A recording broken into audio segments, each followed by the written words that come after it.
นี่เห็นบอกเป็นจุดไฟแดงเลี้ยวซ้ายไปพุ่นก็จะขึ้นไปค่อยพลเข็งนี่ถ้าว่าเลี้ยวไปซื้อก็จะไปซอดบ้านหนองบอลเลี้ยวขวาไปจะไปฮอดประตูไสลงไปนี่สังเกตเบิ่งก็จะมีรปภอำนวยความสะดวกจะมีคนข้ามทางไปมาก็ต้องได้เบิ่งว่าจุดนี้มันก็เป็นจุดอยู่ชั้นที่4เด้อผู้ชมที่อยากขึ้นมารับชมสวนดอกไม้อยู่ชั้นที่4นี่เองสบายดีพบกันอีกแล้วเส้นก็เคยซ่อง YouTube สวรรค์บรรณาเมื่อนี้จะนำพาผู้ชมไปรับชมบรรยากาศภายหลังเปิดมาได้7วันกับก๊อกประตูใสอยู่ที่นครหลวงวิจันทร์เมื่อนี้ก็เป็นวันที่15 เดือน 8 ปี 2016จะนำพาผู้ชมไปรับชมอีกจุดหนึ่งที่ว่ายังบ่ทันได้ไปเบิ่งก็คือว่าจุดที่ว่าเพิ่น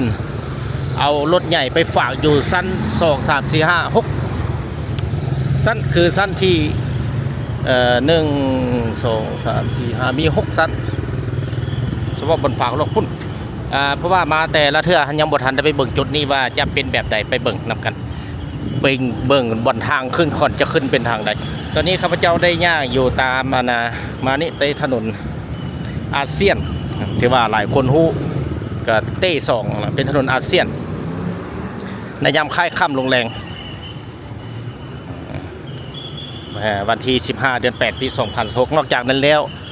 ภายหลังที่ไปเบิ่งจุดที่ว่าเพิ่นฝากรถไว้รถแล้วก็จะไปเบิ่งทางเบื้องในอีกว่ายังคึกคืนคือเก่าตอนเปิดทำอิฐบ่นี่อยู่ในจุดนี้โค้งสีบุญเหืองคือว่ารถสลุนวุ่นวายรถหลายได้ภายหลังที่ว่าเปิดห้างสรรพสินค้าก๊อกเมกาประตูใสขึ้นใน1 อาทิตย์ที่ผ่านมาวันนี้จะไปอยู่ทางเบื้องขึ้นไปทางใดเนาะเหมือนอยากขึ้นไปเบิ่งสั้นนี่จะขึ้นไปถึงมั้งนะเพราะว่าจุดนี้ยังหมดทันได้ขึ้นไปจักเถื่อไปขึ้นไปมุกันก่อนจะไปติดตามผู้ชมขอฝากกดไลค์กดติดตามกดกระดิ่งแจ้งเตือนในช่อง YouTube สวรรค์บรรณาผู้ชมเพื่อจะได้รับวิดีโอใหม่ๆให้ผู้ชมได้รับชมในตอนต่อไปก็มาสังเกตเบิ่งเห็นบ่รถหลายนะก็ว่าคึกคืนนะเป็นแบบนี้ก็คือว่ามีสีสันบรรยากาศที่อยู่ในนครหลวงวิจันทร์ซึ่งเป็นสมนาใหม่ที่ว่ามีผู้คนมาเที่ยวมาเลาะมากินอาหารอยู่ในแห่งนี้เพราะว่ามีหลายห้างเกิดขึ้นอยู่ในนครหลวงวิจันทร์เป็นอีกหนึ่งศูนย์การค้าที่ดึงดูดนักท่องเที่ยวทางภายในและต่างประเทศที่อยากเข้ามารับชมรับท่องเที่ยวที่อยู่ในนครหลวงวิจันทร์นี่เองไปเข้าไปบางในแล้วจะขึ้นไปบนชั้นก็จะเป็นแบบใดออกมาสำรวจเบื้องจุดจะมาสำรวจเบื้องจุดบนฝากรถอยู่แต่ละสั้นเบื้องนั้นแหละนี่เข้ามาเบื้องในก็ถือว่าคนหลายก๊อกเมกาประตูใสซึ่งเป็นหุ้นว่ากลุ่มเดียวกับบริษัทโคลาวกรุ๊ป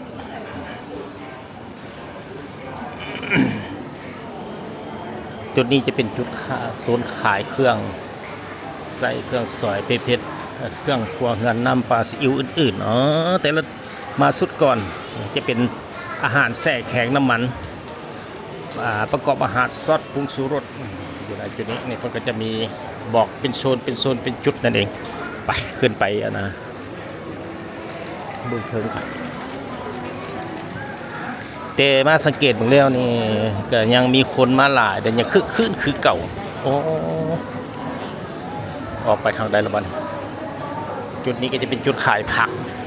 ปลอดสารพิษเพื่อจะบ่งบอกราคาพร้อมการุณาสั่งน้ำหนักก่อนจ่ายเงินโอ้หมายความว่าขายเป็นกิโลได้นี่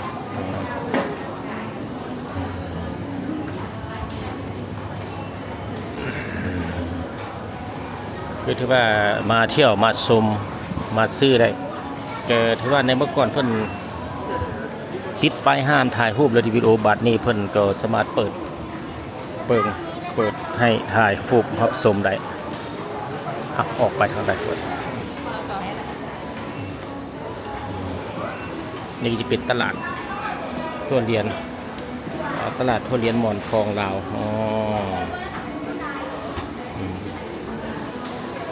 85,000 กีบต่อ1 กิโลไปเดินทางต่อไป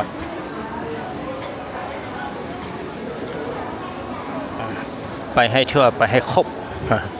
จะขึ้นไปเบิ่งชั้น4ก่อนตอนนี้อยู่ชั้น1ไปจะขึ้นไปชั้น4จะขึ้นไปชั้น4ลงมาบาดเนี่ย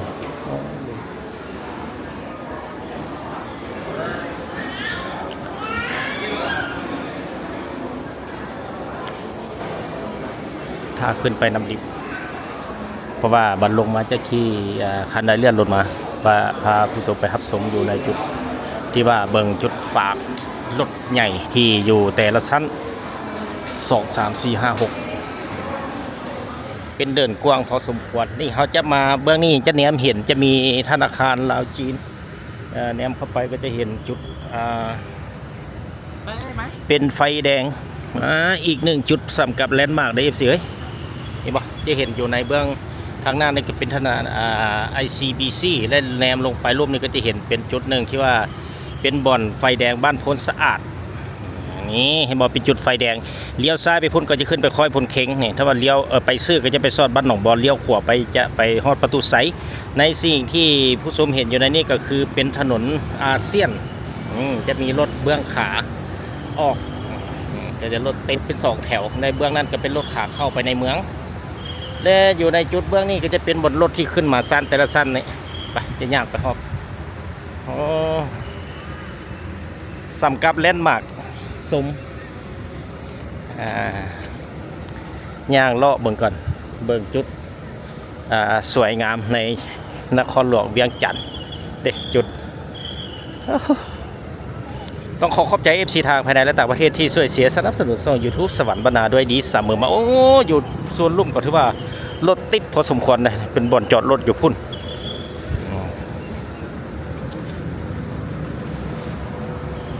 ตอนนี้ข้าพเจ้าได้ยืนอยู่สั้นดาดฟ้าบ่อนฝากรถหรือว่าบ่อนจอดรถก๊อกเมกาประตูใสเป็นสั้นดาดฟ้าสูงสุดของศูนย์การค้าแห่งนี้แนมลงไปก็จะเห็นเป็นบ่อนฝากรถของคนอยู่ลุ่มพุ่น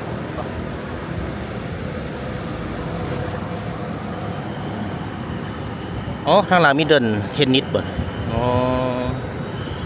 เป็นหอพักก็เลยบ่เนี่ย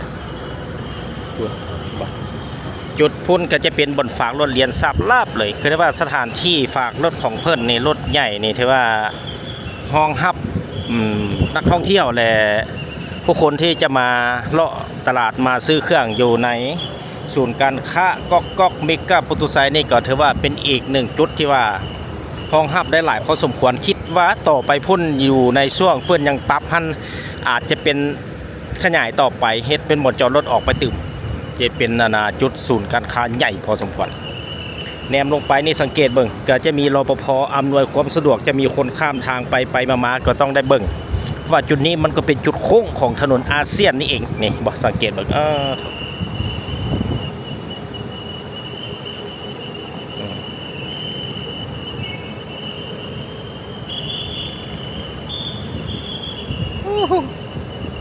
ถือว่าอีกหนึ่งบรรยากาศและเป็นศูนย์การค้าที่อยู่ในนครหลวงเวียงจันทร์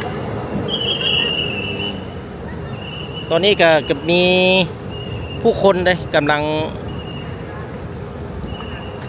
เดินเข้ามาตอนนี้นะคุณทางเบื้องกองการข้ามนี่ก็จะเป็นธนาคารลาวจีน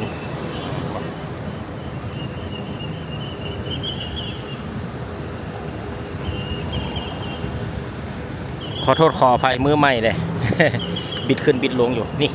เบื้องคนออกจากนี่ไปขณะจะข้ามทางไปจุดนี้ก็จะมีรปภ.เพิ่นคอยบริการถือว่าเป็นอีกหนึ่งสะดวกสบายเป็นแบบinternational แหละเรียกว่าเป็นแบบสากลที่เทียบเท่ากับสากลได้แก่สำคัญก็ผู้ที่มาใช้บริการต้องรู้กฎระเบียบของเพิ่นที่อยู่ในนี้จึงจะเท่าเทียบกับสากลเพิ่นบางคนก็ถือว่าเป็นครั้งทำอิฐที่ได้มาเห็นห้างใหญ่แบบเสียนะเนี่ยวันตาดฟ้าก็จะเป็นแบบซิในแต่ละสั้นก็ออกมาก็จะเห็นแบบฝากรถแบบซินี่จุดที่ทางรถขึ้นลงส่วนกันก็อยู่ในจุดนี้ขึ้นมานี่ส่วนขึ้นส่วนลงอยู่นี่สังเกต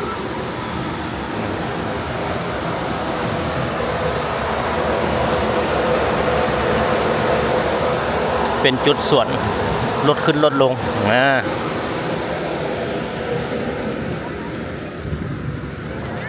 ก็ถือว่าเป็นเทื่อทำอิฐเพราะว่ามาสุดก่อนท่านข้าพเจ้าก็บ่ได้นำพาผู้ชมมาเบิ่งจุดที่บ่อนฝากรถอยู่ในนี้โอ้ไปถามรปภมันบ่ได้เสียเงินเลยคือรถจักรบ่ได้เสียเงินแต่ผู้ชมถือว่าเพิ่นให้บริการฟรีฝากรถแต่ว่าจะมีปี้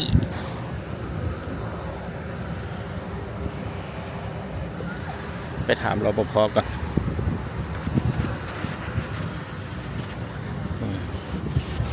อีกหนึ่งบรรยากาศที่ในยามค่ายค่ำลงแรงเมื่อนี้ก็เป็นวันที่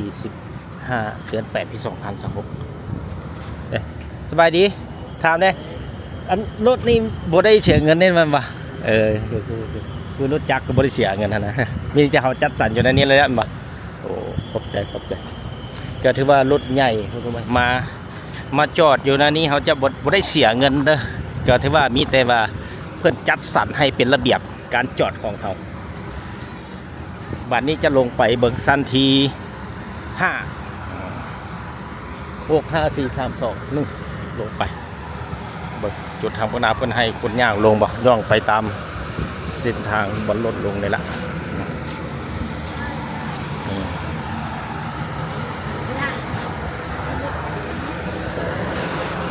ขึ้นมาด้วยลิฟต์ลงไปด้วยย่างเบิ่งนี่จะเป็นทางลงแบบนี้คล้ายๆคืออยู่ตลาดเซามอเส้นกันเพิ่นก็จะมีรถจอดอยู่ชั้นดาดฟ้าเส้นกันนี่โดยมาชั้นที่4บัดนี้ชั้นที่4เนาะชั้นที่4โอ้ชั้นที่5ขอโทษบนจอดรถก็ถือว่าเต็มเป็นชั้นที่5เอาพอไปทางพวกนี้กันจะเอาแต่ละชั้นแต่ละจุดนั่นแหละมาให้ผู้ชมเนี่ยต่ำลงจากโคตรมาชั้นที่5นี่ก็จะเห็นใกล้ๆได้บาทนี่บางคนก็บ่อยากมาเอา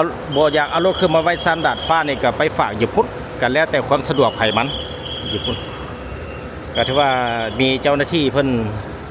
อำนวยความสะดวกให้เต็มที่โบกรถแต่ละจุดแต่ละมองและก่อนจอดรถก็ต้องปฏิบัติตามกฎระเบียบของเพิ่นจอดมุมใดจุดใดเพื่อความเป็นระเบียบจุดนี้ก็บ่ได้เข้าไปด้นเลยก็ถือว่าวันแหนมเมืองถือว่าเป็นตึกถือว่าขึ้นหลายพอสมควรอีกหนึ่งบรรยากาศที่ซ่องสวรรค์บรรณาก็จะได้เก็บภาพจุดนี้แหละที่ว่าหลายคนอาจจะยังสงสัยว่าจอดรถแบบใดขึ้นแบบใดอยู่แบบใดนี่คือว่าชั้นที่5นี่ยังมีรถนี่หลายคันแล้วแต่ยังบ่ทันเต็มไปวันนี้จะลงไปชั้นที่4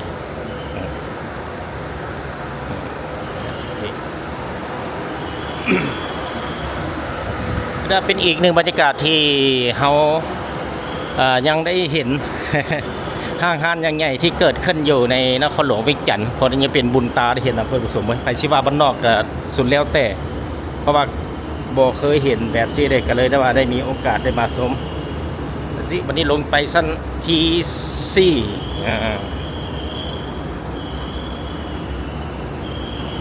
ก็บ่เห็นรถสวนเครื่องขึ้นมาเถอะตอนนี้มีแต่ย่างลงเลยตอนขึ้นลิฟต์นี่จุดนี้ก็จะเห็นบนจอดรถต่ำลงเลยสังเกตพุ่นจอดอยู่พุ่นกองเสียงมักวีดนี่ถือว่าดังตลอดเลยเพราะว่าเพิ่นจะการบริการโบกรถที่ว่าอยู่ในทางนั้นแล้วก็โบกจอดรถให้คนย่างไปย่างมาเพื่อสะดวกสบายให้แก่ลูกค้าที่มาใช้บริการอยู่ในก๊อกเมกาพุทธไสยแห่งนี้นี่ก็จะเป็นชั้นที่4วันนี้ข้าพเจ้าจะลงไปชั้นที่3ลงไปชั้นที่3ตอนนี้อยู่ชั้นที่4เบิ่งทางเบิ่งนี่ก่อนบ้านนี่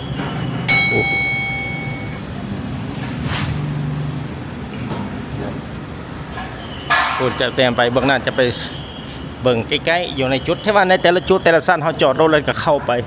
ห้างๆนี่เลยนี่ทางเข้าแต่ละจุดนี่เข้าไปนี่ก็จะเป็น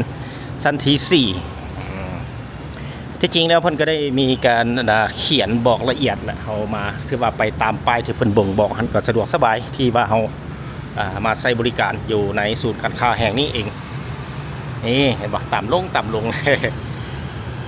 ถ้าว่านี่รถขาออกนี่หลายกว่ารถขาเข้าอันนี้ว่าขาเข้านี่ขาออกไปนอกเมือง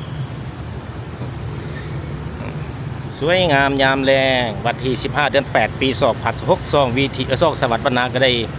เอาภาพบรรยากาศเก็บมาให้ผู้ชมได้ครับชมภายหลังได้เปิดการนำไส้มาได้1 อาทิตย์ก็คือว่าสภาพบรรยากาศอยู่ในตอนนี้เกิดว่าคึกคืนพอสมควรก็ได้มีผู้คนมาใช้บริการหลายเพราะว่าเป็นห้างที่ว่าค่อนข้างเบิ่งแล้วสวยงามทันสมัยบัดนี้ก็จะลงไปชั้น3จะลงไปชั้นที่3แล้วก็จะเข้าไปเบื้องในลงไปชั้นที่3ก่อนก็ถือว่าการจอดรถนี่บางคนก็จะขึ้นไปถ้าว่าอยากเข้าไปชั้น4เลยเขาก็จอดอยู่ชั้น4อยากไปชั้น3ก็ขึ้นจอดอยู่ชั้น3แล้วเข้าไปบัดนี้จะลงไปชั้นที่3ก่อนลงไปชั้นที่3บางคนก็ขึ้นไปจอดอยู่ชั้นดาดฟ้า ชั้นที่6จอดไปชั้นที่6แล้วก็ลงมา คือข้าพเจ้าแท้มีแต่ย่างนี่ย่างลงแบบนี้ไปชั้นที่3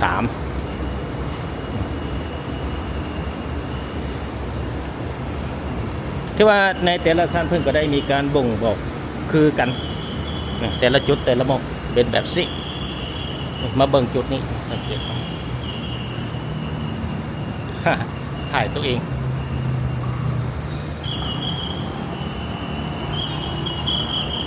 ต่ำลงแล้วแนมเห็นแบบโอ้โถสวยงามยามแรงเอาบรรยากาศยามแรงมาให้ผู้ชมได้รับชมไปเดินทางต่อ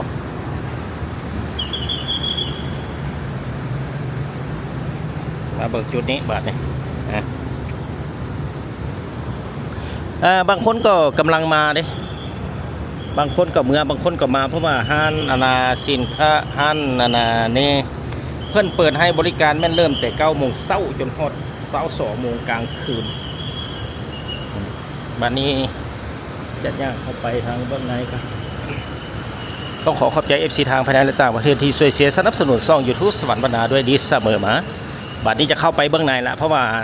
จุดฝากรถจุดจอดรถอยู่แต่ละชั้นก็จะคล้ายๆคือกันบัดนี้จะเข้าไปทางเบื้องในเข้าไปชั้นที่3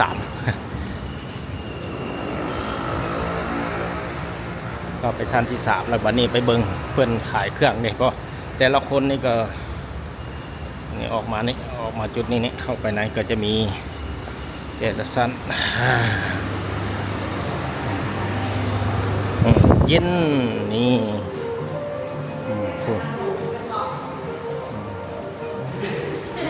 สวยงามยามแรง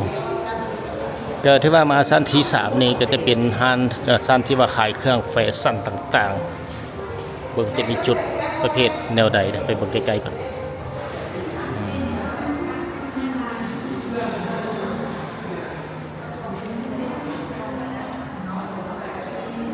ตอนนี้ข้าพเจ้าได้ลงมาชั้นที่3ไปที่มาบัดนี้จะลงไปทางบนข้างหน้าบนไป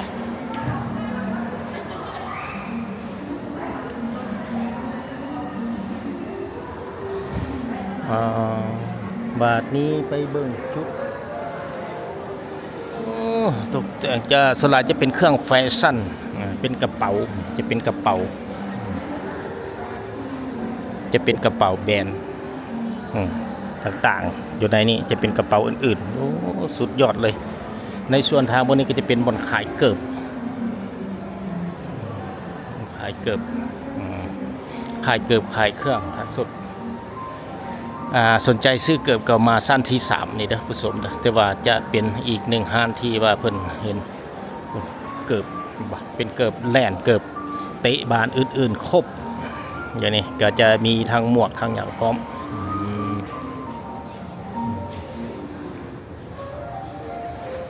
สุดยอดเลย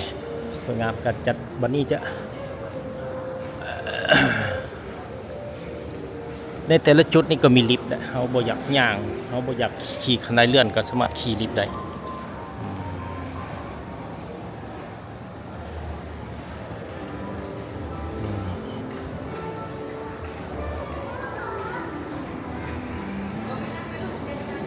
สวยงามยามแรง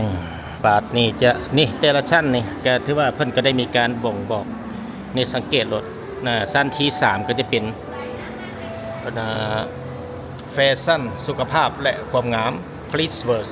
โซนบันเทิงอีกอยู่ชั้นที่3สังเกตเบิ่งแต่ละสีแต่ละจุดนอกจากนั้นแล้วเนี่ยเพิ่นจะมีสัญลักษณ์บอกละเอียดบ่อนจอดรถคันไดลิฟต์ห้องน้ำนี่บันไดเลื่อนที่จะเขียนคันไดเลื่อนนั่นแหละบันไดเลื่อนก็บ่เป็นหยังเข้าใจแล้วในแต่ละจุดกระดานเพิ่นก็ได้เขียนบอกสั้นที่1 Chris Worth บ่แม่น F1 F2 Flow โอ้เป็นจุดข้างหลังอันจุดเนาะจะเป็นตัวซี่นะครับตัวซี่นี่ก็จะเป็นลูคาเฟ่จะเป็นกาเฟ่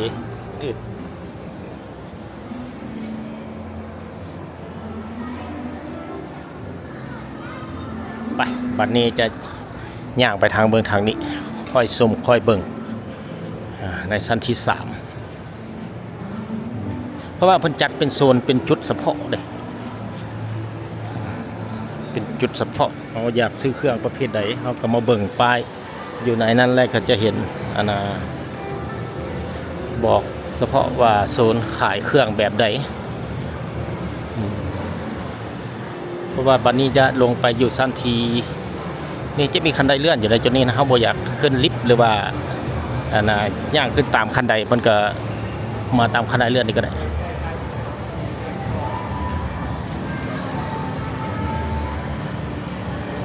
ไปกลับไปชั้นที่4ต่อกันบัดนี้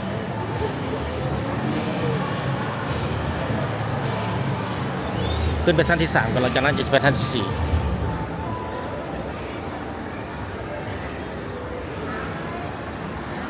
จะมีผู้กำลังขึ้นผู้กำลังลงแต่ว่าคนก็หลายเพราะสมควรหลายทุกมื้อถือว่าเป็นสถานที่เปิดใหม่เนี่ยแล้วก็ถือว่าคนก็อยากมาอยากชมอยากเบิ่ง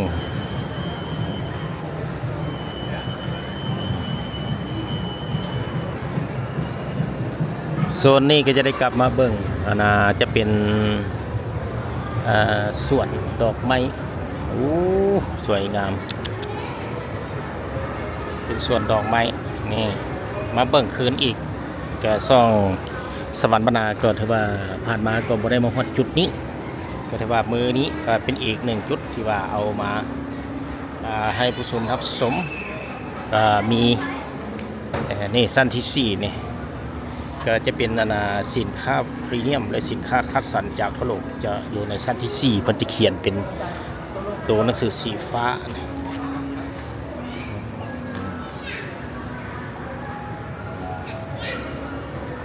จุดนี้ก็จะเป็นจุดสวนดอกไม้อื่นๆบ่ก็ถือว่าการตกแต่งของเพิ่นสมจริงแต่จะเป็นดอกไม้หยางที่เห็นอยู่ในนี้ก็ถือว่ามาชมมาเที่ยวสำกับไปฮอดเกาหลีอีกหนึ่งสถานที่อยู่ที่นครหลวงเวียงจันทร์ก็ข้าพเจ้าจะเลาะไปทางพวกนี้ก่อน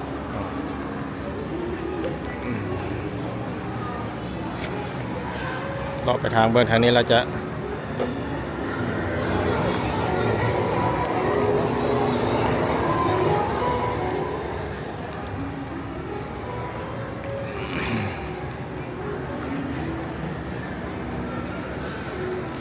มีแต่ดอกไม้งามๆการตกแต่งประดับประดาของเพิ่นถือว่าเฮ็ดแบบสมจริง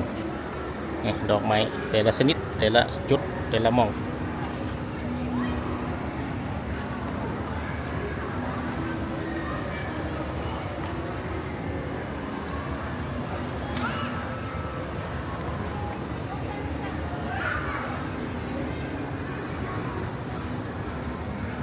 ไปบัดนี้จะเลาะสมอ้อมหอบอยู่จุดที่ใกล้เคียงบริเวณสม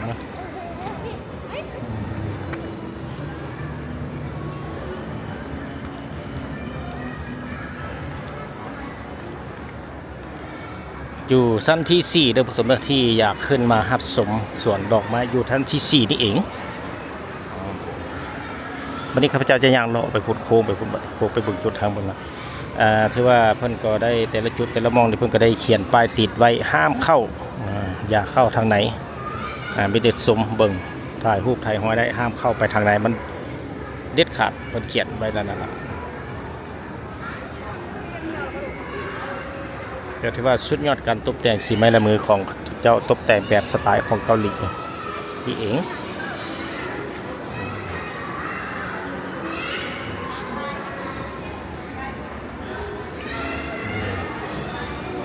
นอกจากนั้นแล้วก็ยังมีรถเป็นโชว์รูมหรือว่าขายรถไปนำเนี่ยจุดนี้นะ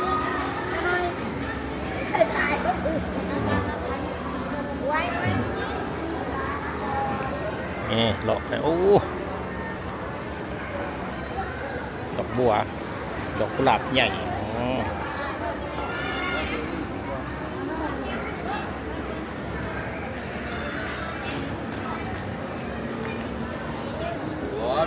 ไม่ไหล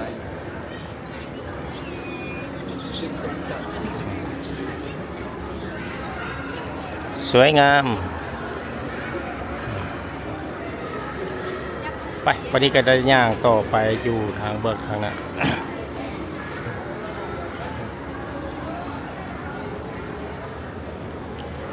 จุดที่ว่าสวยงามคือว่าดอกไม้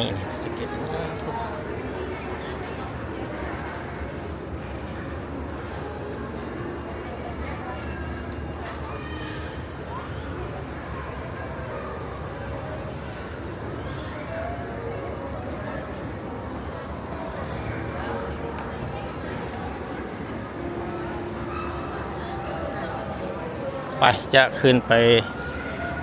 ข้าพเจ้าจะออกไปทางอุโมงค์นี่เราขึ้นไปทางเมืองทันต่อบ้านอุโมงค์ต้นไม้นี่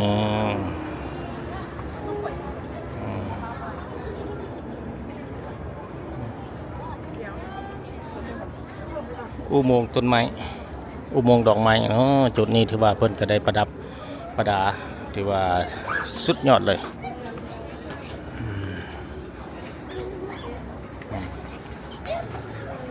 ก็ถือว่าเบิ่งแล้วก็ออกสีเหลืองๆเพิ่นใส่ดอกไฟสีเหลืองบอกสีมืดๆแต่เข้ามาในนี้เป็นอีกหนึ่งถือว่าสะดุดตาอีหลีเด้ผู้ชมถือว่ามาเห็นตัวจริงมาเบิ่งสัมผัสตัวจริงได้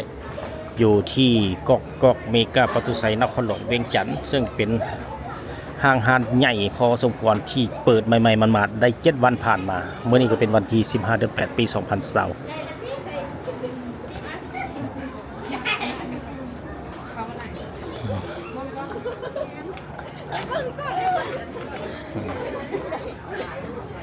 โอ้เหลืองอ้อยห้อยนะเต็มจุดบาท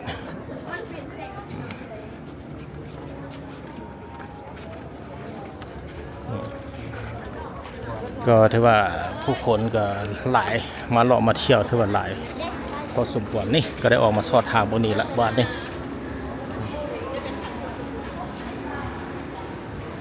บอกคนเฮ็ดตกแต่งเป็นอุโมงค์เข้าไปเบื้องในอ้อมหอบนอกก็จะเป็นส่วนแบบสิบอกแถมใส่ต้นไม้อีกดี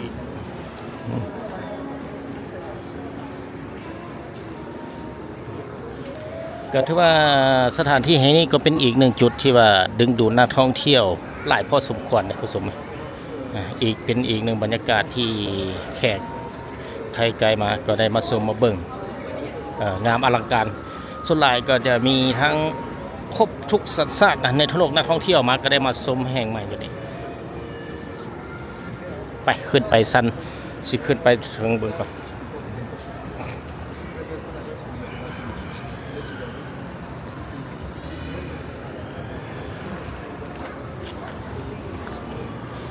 จะขึ้นไปสั้นถึงก่อนบาทนี่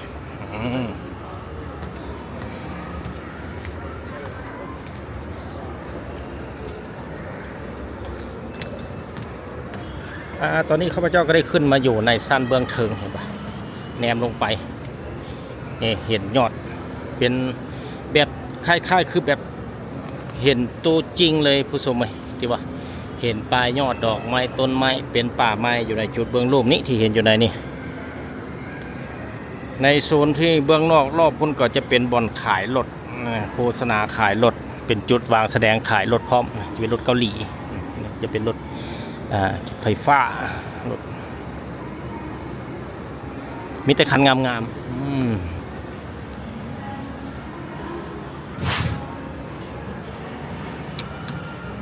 บัดนี้จะย่างไปพุทธกันลงไปลุ่มก็จะได้ลงไปชั้นที่3ที่2ที่1แล้วก็จะเดินทางกลับบ้านก็ที่ว่าซ่องสวรรค์ปัญนาก็ได้เก็บภาพบรรยากาศที่ว่ามาสุดก่อนท่านข้าพเจ้าได้ฮอดแต่ชั้นที่3แล้วก็บ่ได้ขึ้นมาฮอดพี่บัดนี้ก็ได้มาฮอดจุดนี้แหละบัดนี้ไปลงไปเบิ่งแบบเต็มตาภายหลังที่ว่าเปิดเป็นทางการมาได้7 วันไป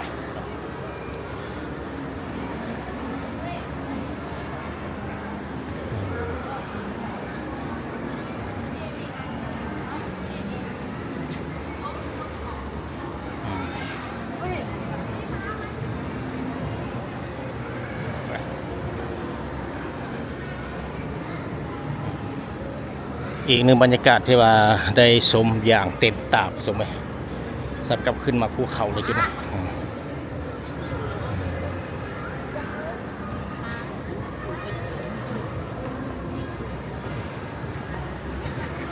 ลงไปบ้านจะบัดนี้จะพาผสมลงไปตามคันไดเลื่อนตอนขึ้นมาขึ้นลิฟต์ละ ขึ้นลิฟต์แล้วก็ยากลงบัดออกไปฮอดจุดแล้วบนจอดรถแล้วก็จะได้เดินทางกลับบ้านบัดนี้อีกหนึ่งบรรยากาศที่ว่าได้รับชมอย่างเต็มตาก็ที่ว่าในช่องสวรรค์บรรณาก็เก็บภาพแบบบรรยากาศแบบซีเพื่อผู้คนที่ว่ายังบ่ทันได้มาเห็นตัวจริงก็สามารถมารับชมรับเบิ่งอยู่ในช่องในไว้ก่อนก็ได้ก็ถือว่าหรือว่าอยากมาสัมผัสตัวจริงนอกจากนั้นแล้วอยู่ในบริเวณชั้นที่4นี่ก็ยังมีบ่อนลิ้นเด็กน้อยเฉพาะลิ้นฟรีนะบอลลินเด็กน้อยอยู่ในชั้นที่4บ่แม่นฟรีเสียเงินนะผู้ชม เสียเงินบ่มีฟรีเด้ออันนี้เด้อเสียเงินเอาเบิ่งโดนหลายบ่ได้เพราะว่าย่านผิดกฎชุมชน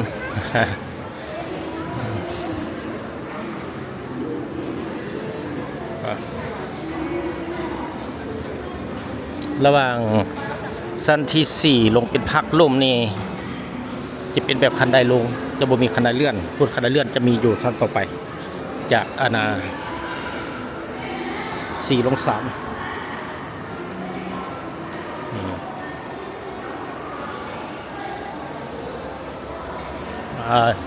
คือว่าชุดนี้เพิ่นก็ยังบ่ทันได้มีห้างห้านอีหยังมาจัดอยู่เทื่อในอนาคตเพิ่นก็จะเป็นแผนของเพิ่นก็ได้มีจัดห้างห้านอยู่ในนี้แหละ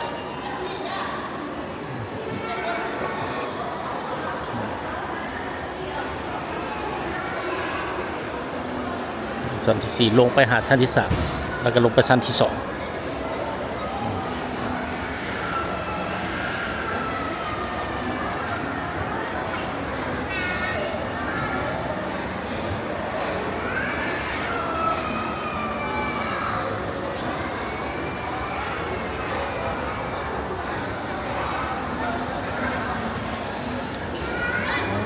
ม่วนหลายส้มผู้ชมเอ้ยบอลลินเด็กน้อยอยู่จุดขวามือเนี่ยพวก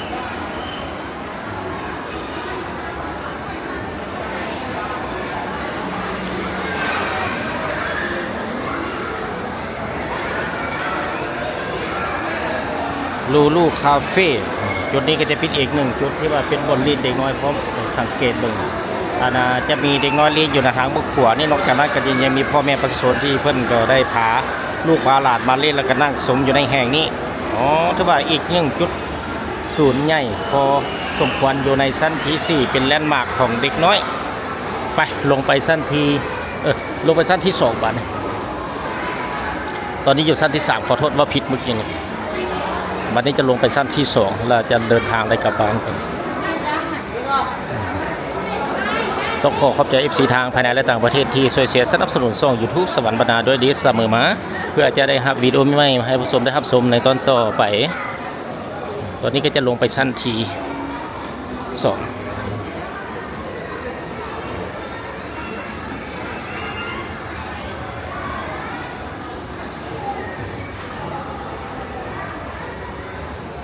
ก็มีแขกต่างประเทศหลายพอสมควรในผู้ชมที่เพิ่นมารับชมรับเบิ่งอยู่ในห้างสินค้าแห่งนี้มาชมแบบเต็มตาเต็มเปี่ยมเลยล่ะ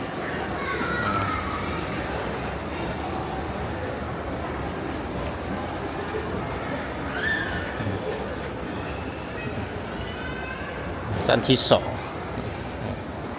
วันนี้จะลงไปสั้นที่1เลยถ้าว่าไปทางบนนี้ก็ได้คือกันเพราะจะมีคันไดเลื่อนอยู่ทางเบื้องหน้าออกไปสั้นนี้จะแนมเห็นจุดศูนย์ร้านอาหารอยู่ทางเบื้องทางหน้านี้ไปพุ่นละหยุดในโซนเบื้องทางหน้าพุ่น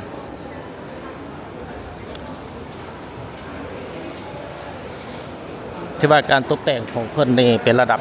สากลเลยทีเดียวเป็นห้างที่ยิ่งใหญ่ก็ถือว่าหลายห้างเลยในยุคปัจจุบันที่อยู่ที่นครหลวงวิจันทร์บ่ว่าจะเป็นห้างก๊อกเมกะประตูไซต์เปิดใหม่ห้างเวียงจันทร์เซ็นเตอร์ภาคสัตว์อื่นๆนี่ก็ถือว่ามีหลายห้างนะบ่ว่าจะเป็นทางทาดหลวงไอเต็กครบละกันสุดแล้วแต่เลือกใช้บริการของผู้ที่จะเข้ามาใช้บริการเองนี่มาจุดสั้นที่2นี่เราก็จะเห็นแนมไปสั้นที1บางทีก็จะเป็นจุดหนึ่งที่ว่าเป็นบ่อน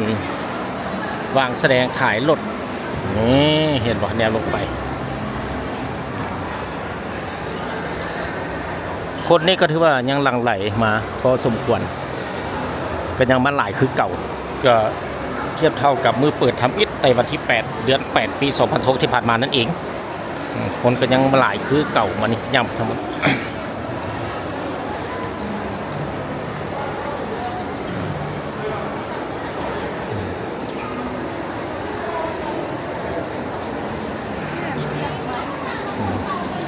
ที่ว่า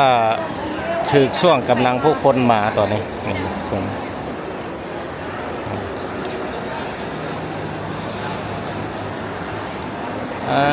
ตอนนี้ก็เวลา 18:49 นาทีหรือว่า 7 โมงยัง 11 นาทีของวันที่ 15 เดือน 8 ปี 2026บัดนี้ก็จะได้เดินทางออกไปบัดนี้ก็ถือว่าอีกหนึ่งบรรยากาศและที่ซ่องสวรรค์บรรณาได้เก็บภาพแบบสวยๆงามๆนี่ก็จะมีเนี่ยไปทางวันนี้ก็จะเป็นซันที1มีผู้คนกำลังมาสังเกตเบิ่งบ่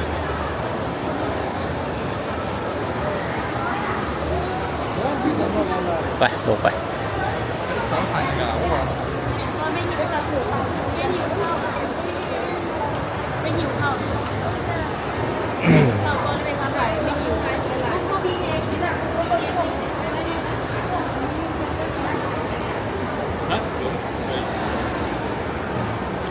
ก็ในซันที่1ก็จะเป็นทานอาหารในโซนอาหารคนซื้อแล้วก็กินอาหารอยู่ในจุดนี้จะเป็นทานอาหารของคนจะเป็นไฟสตาร์เนี่ยชิปปี้เนี่ยฟู้ดเวิร์นนะจะเป็นฟู้ดเวิร์นจะเป็นโซนอาหารนี่พอมาสั้นที่1แล้วบัดนี้ก็จะได้ไปเบิ่งหมา2ตัวนี้แล้วก็จะได้กลับบ้านละบาดเนี่ยเห็นปะก็ถือว่าเป็นจุดหนึ่งที่ว่าผู้คนได้มากับมาล่อมาชมนี่เป็นหมา2ตัวสำคัญเวลาเขามาก็ได้มาเบิ่งสั้นนี่แหละเพื่อจะสะดวกสบายในการไปนะจะมีสั้นแต่ละต่างเนี่ยจะมีเป็นสั้นเพิ่นก็บอกละเอียดละสั้นที่1ที่2ที่3ที่4จะมีอย่างไม่อย่างมาอ่านนี่ก่อนจะขึ้นไปก็ถือว่าเพื่อสะดวกสบายเวลาเฮาขึ้นไปแล้วจะบ่ได้ถามอีกเบิ่งจุดนี้คือครบเสร็จละเอียดที่สุดจุดนี้ก็จะเป็นหมาพับตาคุกหมาพับตาคุก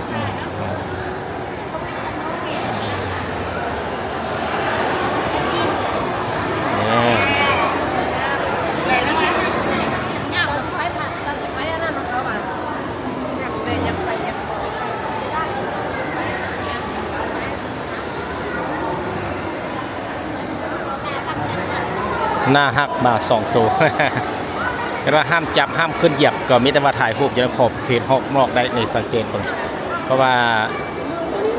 บางคนนี่ก็หู้อยู่ฮัทจะเข้าไปจับนะจริงๆแล้วก็มีป้ายห่วงห้ามพันแหละไปเดินทางต่อไปบ้านนะ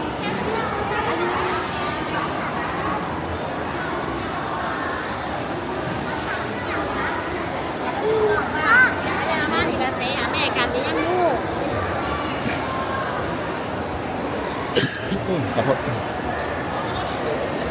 เดินทางต่อไป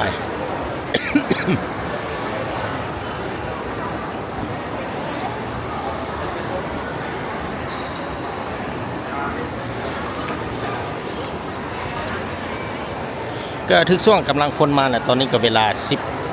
19 โมงก็วันที่15เดือน8ปี2016ถึงช่วงค่ายค่ำยามแลงเป็นยามกลางคืนผู้คนก็ได้หลั่งไหลเข้ามาเลาะมาชมมาเบิ่งถึงช่วงคนกำลังที่ว่าซอกกินอาหารในตอนนี้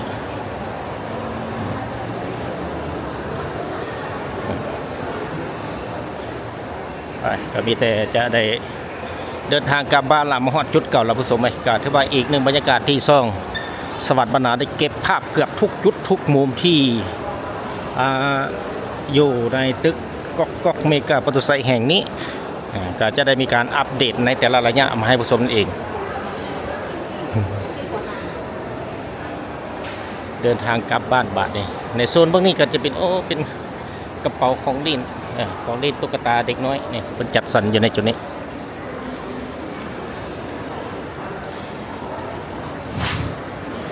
ก็จุดนี้ก็ระมัดระวังเลยผู้ชมมีหลายคนมัน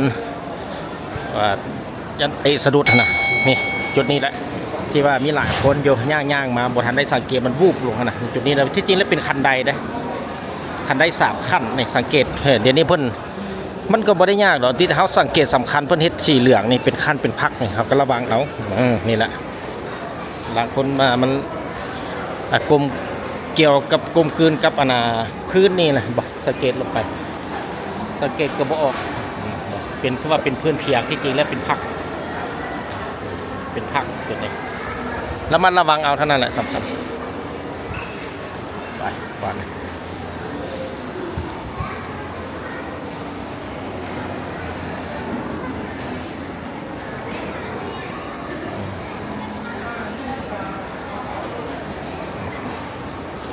เดินทางกลับบ้านนี่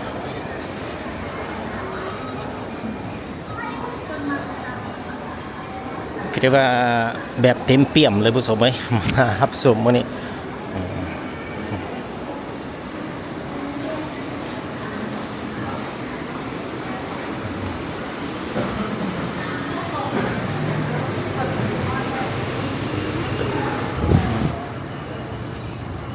ในที่สุดก็ออกมาห้องเบื้องนอกแล้วบ้านนี่เดินทางกลับบ้าน